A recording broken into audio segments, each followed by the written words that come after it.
Well, what the fuck do we got here? So Carter found a bunch of randomizers a while ago, and he found a Sacred Stones randomizer, which is called Elf Member, Arch to Test Noise. Arch to test nose. Oh no, actually. sorry, I can't read. Don't forget to sis gently, let men sit. So, what this is, for anyone who's not sure what the fuck's going on, this is Fire Emblem Sacred Stones, but this is a randomizer of that. So, it is a self-randomizing, basically, version of Sacred Stones. And yes, I do have Sacred Stones on the Game Boy Advance, don't even at me. We have so much fucking Fire Emblem. Yeah, I always get these games. I always want to get them on physical versions. But I saw this self-randomizer.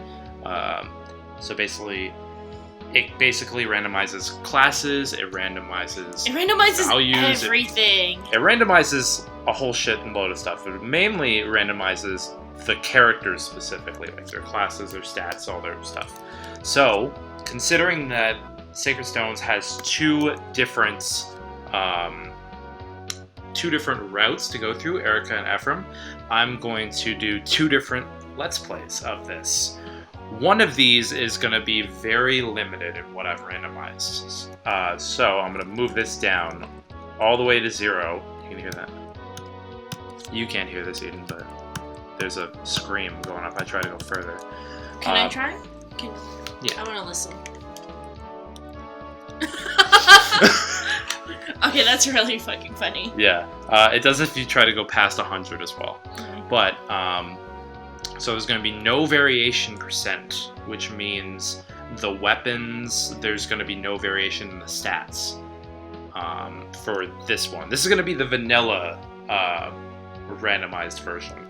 So what is this going to randomize? So I will show you. This is not going to randomize thieves or generics, which is very important. So only my characters are going to be randomized for this.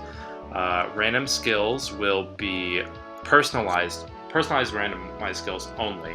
So this randomizer added in a whole bunch of skills from later Fire Emblem games, like from Awakening, from Heroes, all that. So that weren't originally in this game.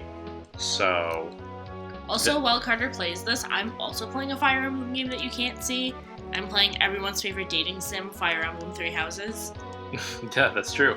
So as you can see, if anyone wants to follow along at home, this is my vanilla randomized options. So the weapon stats are going to be fixed. The % variation is not going to be too crazy. Chests and event items are going to be random. And the mode is classic. All personal skills are randomized. And then any mountain or water units, like any ones that can like travel over long distances, like flying units,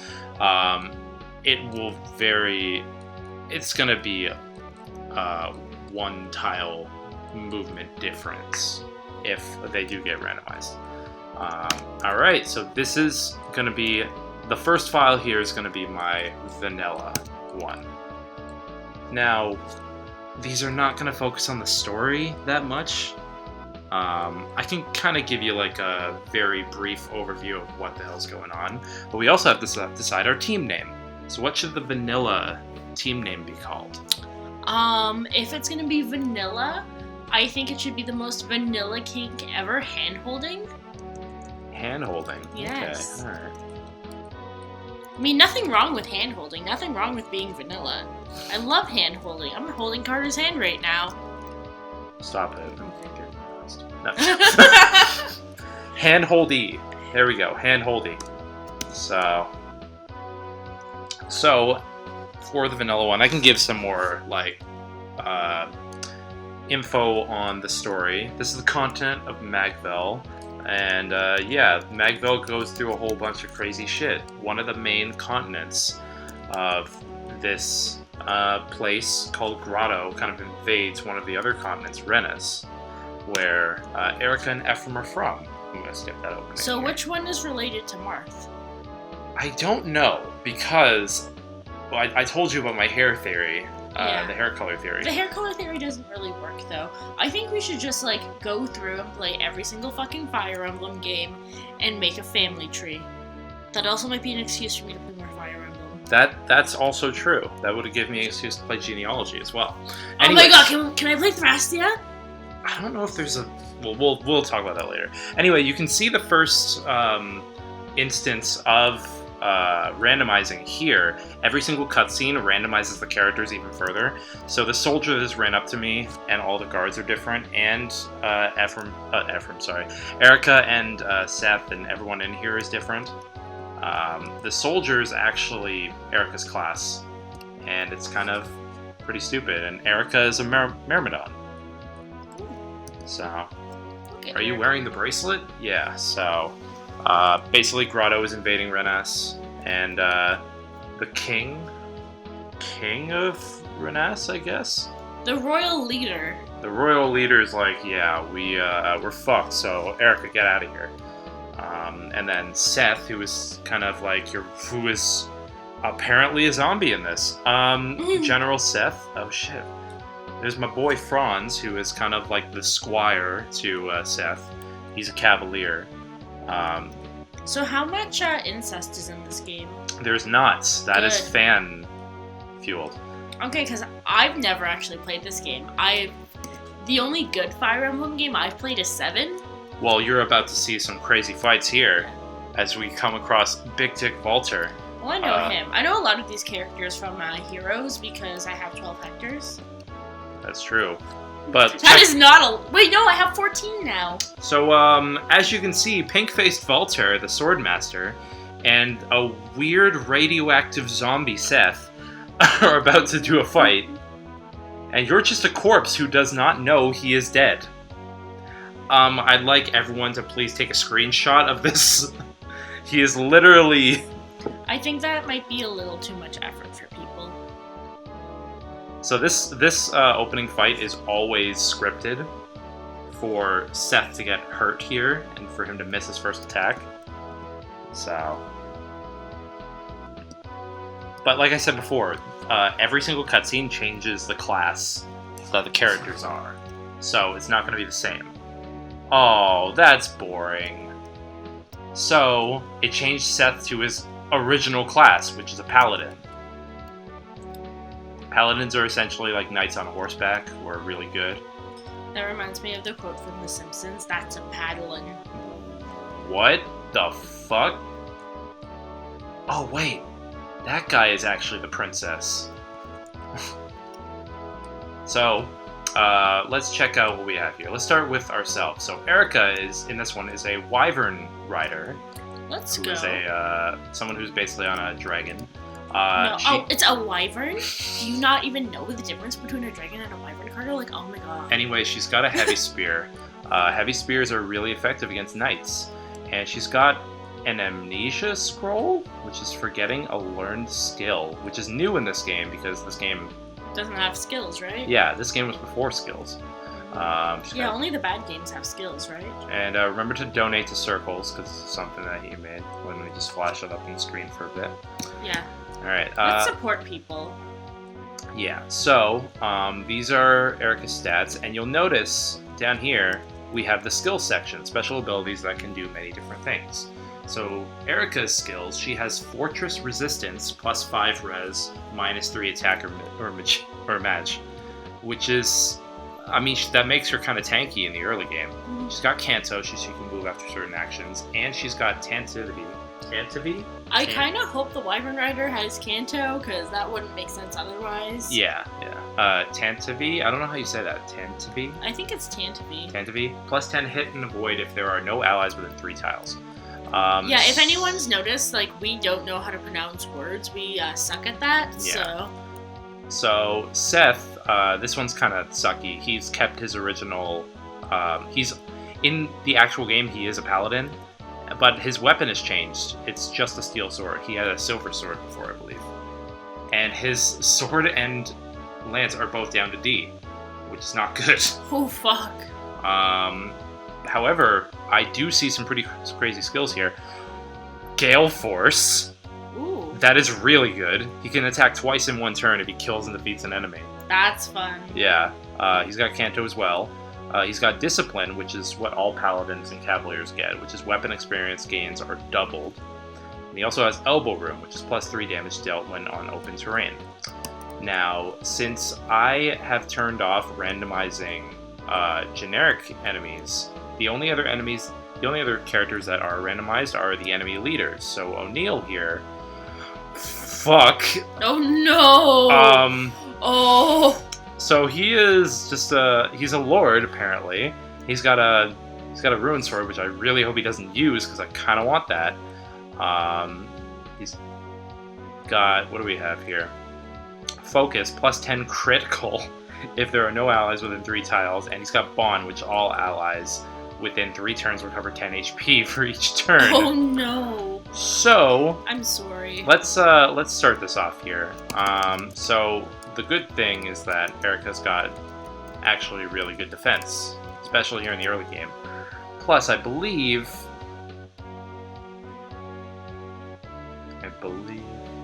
Oh, she only hit once? Okay, that's stupid. I think it's on hard mode. Eirika's first attack on hard mode will always crit. So. Do you believe that the Lord God created the universe? What? I believe that he sent his only son to die for my sins, and I believe.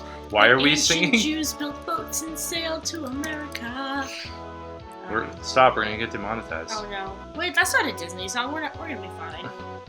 Alright, so, something else that's really funny about this game is that, when, like, certain characters get thrown into these crazy, classes that they weren't meant to be in, they will sometimes make the, actual...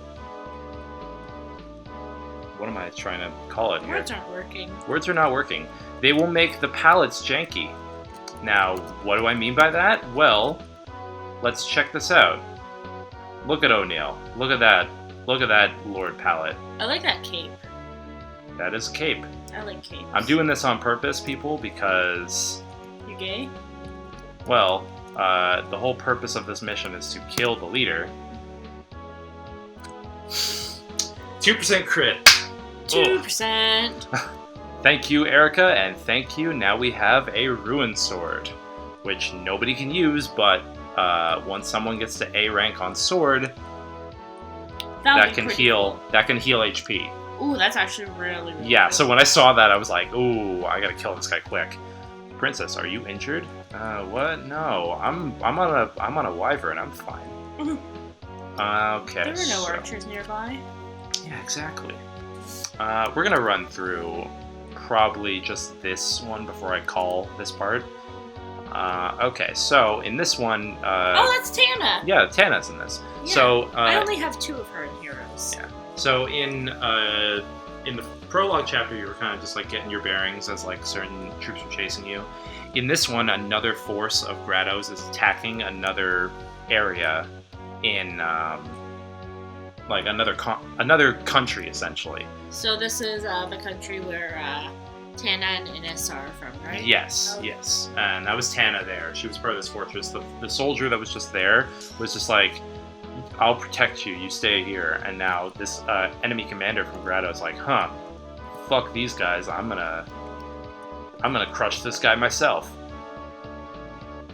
He's a centaur? Yep, and he just fucking used a killer axe and one hit KO'd him. Well, okay. So, this playthrough's giving me a little bit of hardships. So yeah, Tana kind of gets captured in this. So, let's check what we got so far. So, Seth. Alright. So I've got the Ruin Sword from the last one, so that's good. And let's see. His name is Brigotte. I can't pronounce his name, but he's got a kill. Brigotte. He has a mustache. Yeah, and he's got a killer axe, which is really dangerous. He also has Wrath, which is even worse. Oh no. I really hope one of the 2 fuckers that come up here is either a mage or an archer. because I'm going to need that. I really hope it's a mage because he has 0 resistance. What his class is a Tarvos, which is essentially a centaur that can use axes. So basically, in this chapter, you're basically saying basically a lot. And so basically, what I was getting at was, oh fuck, I can't believe you've done this. You're gonna hear us quoting memes a lot. Yeah. Quoting vines a lot. Now, normally, I forgot he has Gale Force. Seth is gonna be a monster in this, in the early game especially. Let me see something.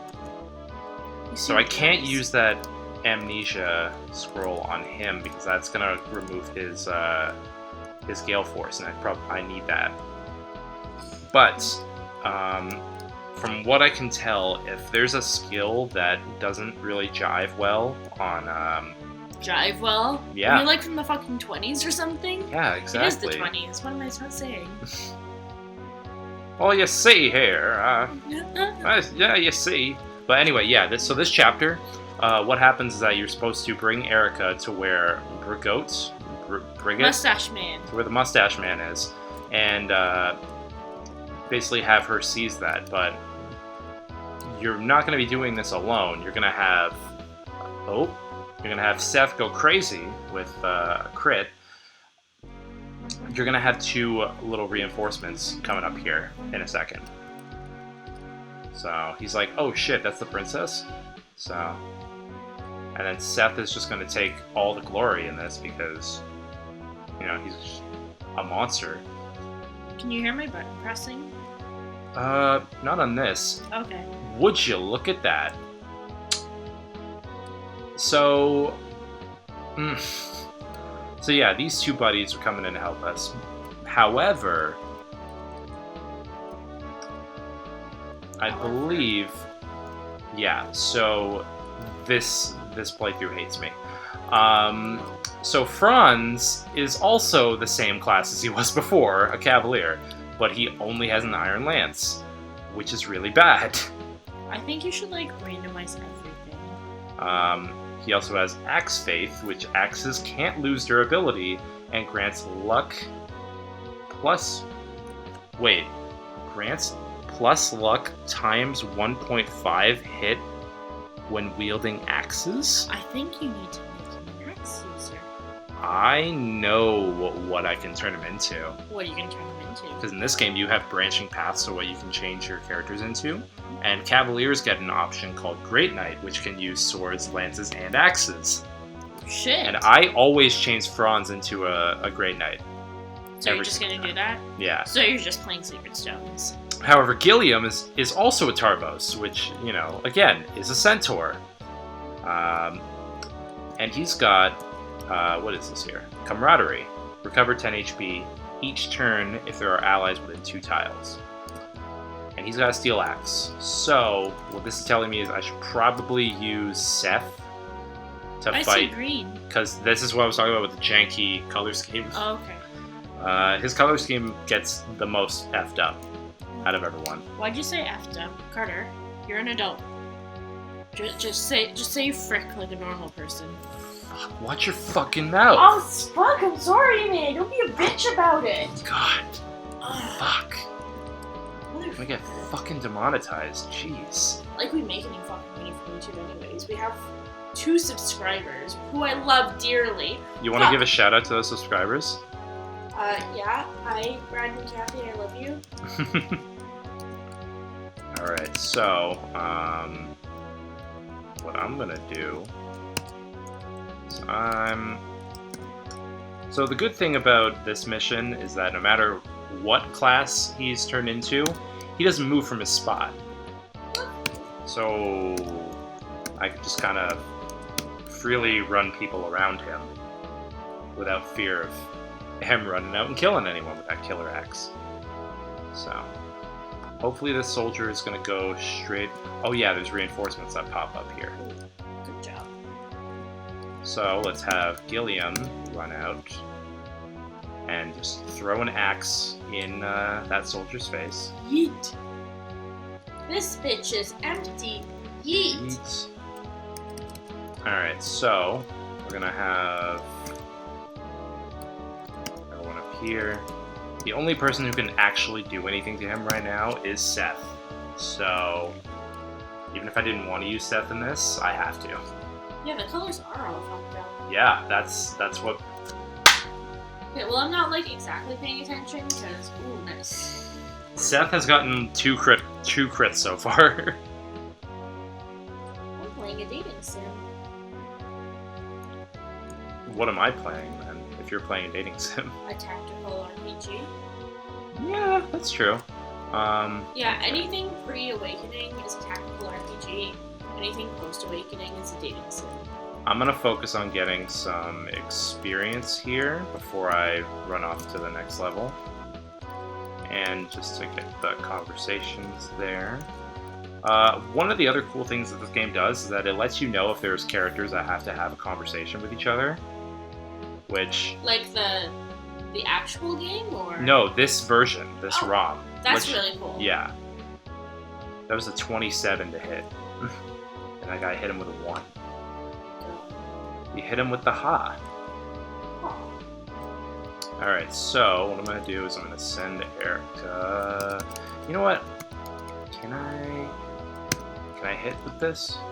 Yes, I can. I need Eirika to get some experience, because Wyvern Riders this early in the game is really good. Alright, and then Gilliam will also get some experience, because I'm going to use him as one of my main warriors. I do want to use Franz, but when all of the units in the early game are axe units, it's really hard to find a use for him, which sucks, but what else can you do? Anyway, so at the end of this chapter, we just gotta seize this. And then it's like, oh shit, we found Tana.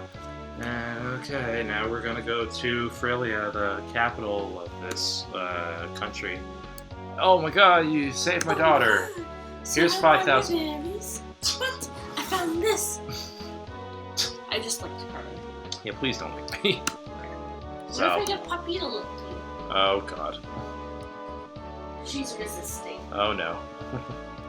Lick Carter. I don't think she's gonna do it. Lick him. Hi, Haley. Hi. She doesn't look. I think she's looking at the microphone. She is. Are you intrigued? Would you like to smell it? Don't. Okay. So, alright, so I'm going to save this here. And one of the last things I'm going to do before we end this part. Oh my god, I love her sprite. Yeah, that's her little chibi sprite. And also it's called Handholdy. So, once you are on the main map here, you actually can see like what Vanessa and Mulder's classes are, because you get 2 new characters, Vanessa, who is a Pegasus Knight in the original game, and Mulder, who is Mulder a the Boulder! Yeah, Mulder the Boulder, who's a cleric. So in this one, Vanessa is a journeyman, which is Ross's class, which well, we got an axe unit, and she's got Relief, which recover 20% HP each turn if there are no allies with 2 tiles. Patience, when under attack, avoid +10. And Mulder is a knight. Ooh. So he really is Mulder the Boulder. He's got a C in that. He's got 9 defense. He's got Swordbreaker, which just adds insult to injury. Mulder. And he's got Dragon Spear. Mulder, look at you. So this is my team. However, our next mission is one that needs a flyer, which we'll use Eirika for, but I don't know if she can get to Ross in time. Anyways, guys, we'll check that out in the next part. And this is going to be the vanilla one, and we're probably going to go down Eirika's route on this one. But we're going to try doing the crazy run in a minute here, so... Okay, guys. See you next time. Peace.